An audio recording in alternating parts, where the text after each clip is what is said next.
ಬಂಡಾರಳ್ಳಿ ಅನ್ನೋ ಒಂದು ಹಳ್ಳಿಲಿ ಇಂಥ ಒಂದು ಒಳ್ಳೆ ಅಭಿಪ್ರಾಯದಿಂದ ಕಟ್ಟಿರುವಂತ ಶಾಲೆನ ಮುನ್ನಡೆಸಿ ನನ್ನ ಒಂದು ಶಕ್ತಿ ಸಾಮರ್ಥ್ಯ, ನನ್ನ ವಿದ್ಯೆ, ನನ್ನ ಒಂದು ಅನುಭವನ ದಾರಿ ಹರಿದು ಈ ಒಂದು ಶಾಲೆನ ಅದಾದ ನಂತರ ಇಮಿಡಿಯೇಟ್ ಆಗಿ ಒಂದು ರೆಸಿಡೆನ್ಶಿಯಲ್ ಕ್ಯಾಂಪಸ್ ಮಾಡ್ತೀವಿ. ಇದಾದ ನಂತರ ಈ ಸುತ್ತಮುತ್ತ ಯಾರೆಲ್ಲ ನಮ್ಗೆ ಬಾಡಿಗೆ ಕೊಡ್ಬೇಕಂತ ಇದಾರೋ ಅವ್ರ ಕಡೆಯಿಂದ ಒಂದು 10 ಎಕರೆ ಜಮೀನ್ ತಗೊಂಡು ಹಾರ್ಸ್ ರೈಡಿಂಗ್ ಇಂದ ಕ್ರಿಕೆಟ್ ಸ್ಟೇಡಿಯಂ, ಮಿನಿ ಸ್ಟೇಡಿಯಂ ಕಡೆಯಿಂದ ಮಕ್ಕಳು ಇಂಟರ್ನ್ಯಾಷನಲ್ ಲೆವೆಲ್ ಅಲ್ಲಿ ಏನೆಲ್ಲ ಇಂಟರ್ನ್ಯಾಷನಲ್ ಸ್ಕೂಲ್ಸ್ ಅಲ್ಲಿ ಪಡ್ಕೊಳ್ತಾರೆ, ಇದನ್ನೆಲ್ಲ ಮಿನಿಮಮ್ ಎಕ್ಸ್ಪೆಂಡಿಚರ್ಸ್ ಅಲ್ಲಿ ಈ ಹಳ್ಳಿಲಿ ಏನಾದ್ರೂ ಮಾಡಿ ಈ ಬಂಡಾರಳ್ಳಿ ಈಗಾಗಲೇ ಹಿಸ್ಟ್ರಿನಲ್ಲಿ ಒಂದ್ಸಾರಿ ಬಂದಿರುವಂತದ್ದು, ಹಿಸ್ಟ್ರಿನಲ್ಲಿ ಪುಸ್ತಕಗಳು ಬರೆದಿದ್ದಾರೆ, ಸುಮಾರು ಜನ ಪುಸ್ತಕ ಬರೆದಿದ್ದಾರೆ. ಈ ಸುಧಾಶ್ರೀ ವಿದ್ಯಾಧರಿ ಸೆಂಟ್ರಲ್ ಸ್ಕೂಲ್ ಮತ್ತೊಮ್ಮೆ ಹಿಸ್ಟ್ರಿನಲ್ಲಿ ಬರಬೇಕು ಅಂತ ಹೇಳಿದ್ರೆ ಅದು ಈ ಬಂಡಾರ ಕಾರ್ಯಕ್ರಮದಲ್ಲಿ ಏನೀಗ ಮ್ಯೂಸಿಕ್ ಸಿಸ್ಟಮ್ ಎಲ್ಲ ಇದೆ. ಇದು ಎಲ್ಲದಕ್ಕಿಂತಲೂ ನಮ್ಮ ಬೃಗೇಶ್ ಸರ್ ಅವರು ಅವರ ಆತ್ಮೀಯತೆಯಿಂದ, ಅವರ ಒಂದು ಉತ್ಸಾಹದಿಂದ ನನಗೆ ಆಹ್ವಾನ ಕೊಟ್ಟಿದ್ದೆ. ನನ್ನಲ್ಲಿ ತುಂಬಾ ಒಂದು ಶಕ್ತಿಯನ್ನು ತುಂಬಿ ನಿಮ್ ಮುಂದೆ ಒಂದು ನಿಂತು ಮಾತಾಡ್ಲಿಕ್ಕೆ ಕಾರಣ ಆಗಿದೆ.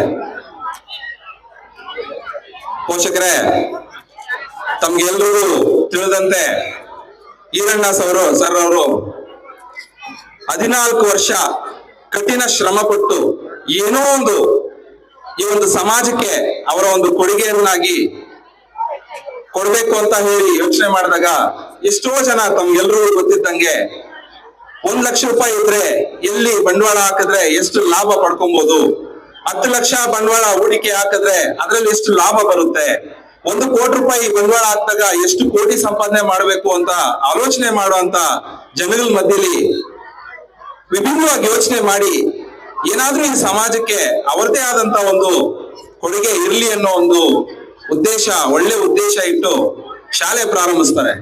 ಇನ್ನೊಂದು, ಇತ್ತೀಚಿನ ದಿನಗಳಲ್ಲಿ ಒಂದು ಶಾಲೆ ಅನ್ನೋದು ಈ ಕಾರ್ಪೊರೇಟ್ ಸಂಸ್ಥೆಗಳು ಏನ್ ಮಾಡ್ತಾರೆ ಅಂತ ಹೇಳಿದ್ರೆ ಕೋಟ್ಯಾಂತರ ರೂಪಾಯಿ ಹೂಡಿಕೆನ ಅವರು ಒಂದು ಬ್ಲಾಕ್ ಮನಿನ ವೈಟ್ ಮನಿಯ ಕನ್ವರ್ಟ್ ಮಾಡ್ಕೊಡೋದಕ್ಕಾಗಿ ಶಾಲೆಗಳನ್ನ ಪ್ರಾರಂಭಿಸ್ತಾರೆ. ಕಾರ್ಪೊರೇಟ್ ಶಾಲೆಗಳು ಎಷ್ಟೋ ಇದಾವೆ. ಅಂತ ಕಾರ್ಪೊರೇಟ್ ಶಾಲೆಗಳ ಕಡೆ ನಮ್ಮ ಒಂದು ಪೋಷಕರ ಒಂದು ಇಂಟ್ರೆಸ್ಟ್ ಕೂಡ ಹಾಗೆ ಇರುತ್ತೆ. 1 ಲಕ್ಷ ರೂಪಾಯಿ ಎಲ್ಲ 2 ಲಕ್ಷ ನೀವು ಫೀಸ್ ಹೇಳಿದ್ರು, 5 ಲಕ್ಷ ರೂಪಾಯಿ ಫೀಸ್ ಹೇಳಿದ್ರು ಒಂದೇ ಕಂತಿನಲ್ಲಿ ಕಟ್ಬಿಟ್ಟು ಹೋಗುವಂತ ಕಾರ್ಪೊರೇಟ್ ಶಾಲೆಗಳು ಇರ್ತವೆ. ಅಲ್ಲಿ ಏನಿರುತ್ತೆ ಅಂತ ಹೇಳಿದ್ರೆ ಬರೀ ಪಠ್ಯ ಪುಸ್ತಕ ಇರುತ್ತೆ, ಅಲ್ಲಿ ಪಾಠ ಮಾಡುವಂತ ಮಿಷಿನ್ ರೀತಿಯಾದಂತ ಪಾಠ ಮಾಡುವಂತ ಒಂದು ಪೋಷಕರು ಇವ್ರು ಇರ್ತಾರೆ, ಶಿಕ್ಷಕರು ಇರ್ತಾರೆ. ಅದನ್ನ ಬಿಟ್ರೆ ಮೌಲ್ಯಗಳನ್ನ ತುಂಬುವಂತ ಶಿಕ್ಷಕರಲ್ಲಿ ಒಳ್ಳೆ ಉದ್ದೇಶ ಇರುವಂತಹ, ಯಾವುದೇ ರೀತಿಯಂತ ಸಮಾಜ ಕಳಕಳಿ ಇಲ್ಲದೆ ಇರುವಂತ ಆಲೋಚನೆ ಇರುವಂತ ಒಂದು ಶಿಕ್ಷಕರ ಕಡೆಯಿಂದ ಅವ್ರಿಗೆ ಪಾಠ ಹೇಳ್ಕೊಡ್ತಾರೆ. ಅವರ ಜೀವನನೇ ಒಂದು ಮಿಷಿನ್ ರೀತಿ ಇರುತ್ತೆ. ಆದ್ರೆ ಅದನ್ನೆಲ್ಲ ದಾಟಿ ಇಲ್ಲಿ ಒಂದು ಶಾಲೆ ಕಟ್ಟಿ ಈ ಶಾಲೆಯಲ್ಲಿ ಓದೋ ಜೊತೆಗೆ ಮಕ್ಕಳಿಗೆ ಮೌಲ್ಯಗಳನ್ನ ತುಂಬಿ ಈ ಸಮಾಜನ ಎದುರ್ಕೊಳ್ಳುವಂತ ಮುಂದಿನ ಸಮಾಜ, ಕಠಿಣವಾದಂತ ಸಮಾಜನ ಹೇಗೆ ಎದುರ್ಕೊಳ್ಬೇಕು ಅಂತ ಹೇಳಿ ಒಂದು ಫೌಂಡೇಶನ್ ಈ ಒಂದು ಶಾಲೆಯಲ್ಲಿ ಇರ್ಲಿ ಅಂತ ಹೇಳಿ ಒಳ್ಳೆ ಉದ್ದೇಶದಿಂದ ಒಳ್ಳೆ ಬಿಲ್ಡಿಂಗ್ ಕಟ್ಟಿ ಅವರ ಜೀವನ ಪೂರ್ತಿ 14 ವರ್ಷ ಜೀವನ ಇದೆಯಲ್ಲ ಅದನ್ನ ಅವರ ಒಂದು ಸಂಪಾದನೆನ ಅವರು ಅಲ್ಪ ಸ್ವಲ್ಪ ಏನು ಸಂಪಾದನೆ ಮಾಡ್ತಾರೆ, ಆ ಸಂಪಾದನೆನ ಅವ್ರ ಮಕ್ಕಳಿಗೂ ಕೂಡ ಮೋಸ ಮಾಡಿ ಈ ಶಾಲೆ ಕಟ್ಟಬೇಕು, ಈ ಶಾಲೆಯನ್ನು ಬೆಳೆಸಬೇಕು, ಈ ಶಾಲೆಗೆ ಬರುವಂತ ಮಕ್ಕಳಿಗೆ ನ್ಯಾಯ ಸಿಗ್ಬೇಕು ಅಂತ ಹೇಳಿ ಅವರು ಶ್ರಮ ಪಟ್ಟು ಬಂದಾಗ ಇಲ್ಲಿ ಪೋಷಕರಲ್ಲಿ ಎಲ್ಲರಲ್ಲೂ ಕೂಡ ನಿರೀಕ್ಷೆ, ಅತಿ ನಿರೀಕ್ಷೆ. ಯಾವ ರೀತಿ ನಿರೀಕ್ಷೆ ಅಂತ ಹೇಳಿದ್ರೆ ಯಾವ್ದಾದ್ರು ಒಂದು ಹೊಸ ಸ್ಕೂಲು, ಹೊಸ ಒಂದು ಕಟ್ಟಡ, ಇನ್ಫ್ರಾಸ್ಟ್ರಕ್ಚರು ಇದು ಬಂದ ತಕ್ಷಣ ಹಳೇದನ್ನೆಲ್ಲ ಮರ್ತೋಗಿ ಅಲ್ಲಿ ಹೋಗ್ತಾರೆ.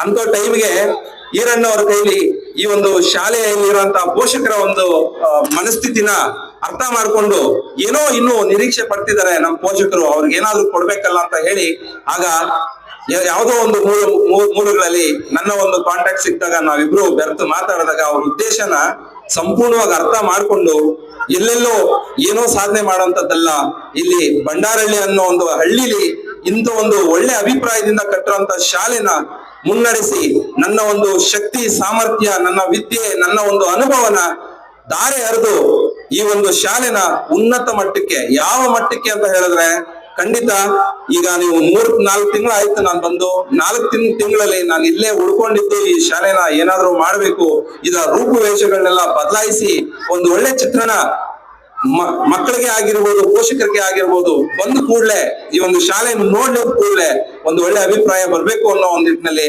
ಇಲ್ಲೇ ಇದ್ದು ಇದನ್ನ ಯಾವ ರೀತಿ ತಯಾರು ಮಾಡಿದ್ದೀನಿ, ಇದು ಇಷ್ಟಲ್ಲ, ಇದು ನೆಕ್ಸ್ಟ್ ಲೆವೆಲ್ಗೆ ಯಾವ ರೀತಿ ಕೊಂಡೊಯ್ತೀನಿ ಅಂತ ಹೇಳಿದ್ರೆ, ಈ ಒಂದು ಸಭೆಗೆ ನನ್ನ ಒಂದು ಇದನ್ನ ಭರವಸೆ ಅಲ್ಲ, ಇದು ನನ್ನ ಕಮಿಟ್ಮೆಂಟ್. ಇದು ಯಾವ ರೀತಿ ಅಂತ ಹೇಳಿದ್ರೆ, ಈ ಒಂದು ಶಾಲೆಯಲ್ಲಿ ನೆಕ್ಸ್ಟ್ ಸ್ಟೆಪ್ ಏನಿರುತ್ತೆ ಅಂತ ಹೇಳಿದ್ರೆ, ಇನ್ನೊಂದು ಫ್ಲೋರ್ ಬಿಲ್ಡಿಂಗ್ ಬರುತ್ತೆ ಮೇಲೆ. ಅದಾದ ನಂತರ ಇಮಿಡಿಯೇಟ್ ಆಗಿ ಒಂದು ರೆಸಿಡೆನ್ಶಿಯಲ್ ಕ್ಯಾಂಪಸ್ ಶುರು ಮಾಡ್ತೀವಿ.